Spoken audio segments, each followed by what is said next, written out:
Martin Calmander est botaniste. Il travaille sur le terrain pour les plus grands muséums du monde.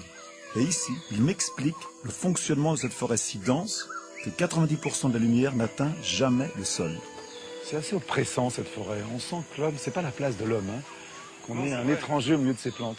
Ici, dans une forêt tropicale humide, de basse altitude, comme un massoal, au fond, les plantes et les animaux, ils n'ont pas besoin de se soucier d'un manque d'eau, d'un manque de chaleur.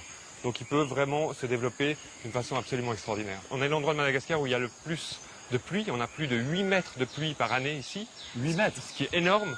Pour vous donner un exemple, en France, peut-être au sud de la France, on a 700-800 mm. Dans des villes un peu plus au nord, on a 1000-1200 mm. Et donc il pleut plus d'un jour sur deux ici. Il pleut tout le temps. Qu'est-ce qui fait qu'il y a une si forte biodiversité dans cette forêt? C'est à cause du soleil et de la chaleur que ça a pu se développer?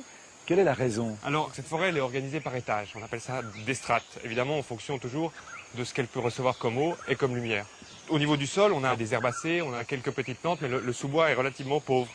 Mais par contre, il a un rôle très très important, parce que c'est dans le sol que va avoir lieu la décomposition de la matière organique. Donc les feuilles qui tombent au sol, en fait, sont décomposées par des petits organismes que des fois on ne voit pas, des bactéries, des insectes. Et ces organismes vont permettre à tous ces minéraux qui sont dans les feuilles de retourner au sol et vont être repris par les racines dans les arbres. Pour remonter en haut de l'arbre. Exactement. En fin de compte, c'est une forêt qui est très complexe, qui a des millions d'années et qui était extrêmement fragile.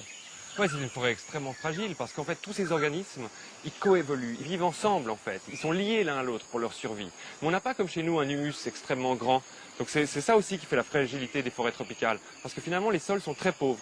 Donc quand on coupe une forêt tropicale, vu que le climat est tel qu'il y a énormément de pluie, on perd très vite tous les éléments nutritifs et la forêt ne peut pas repousser en fait. Parce que ça, c'est un capital formidable pour ce pays.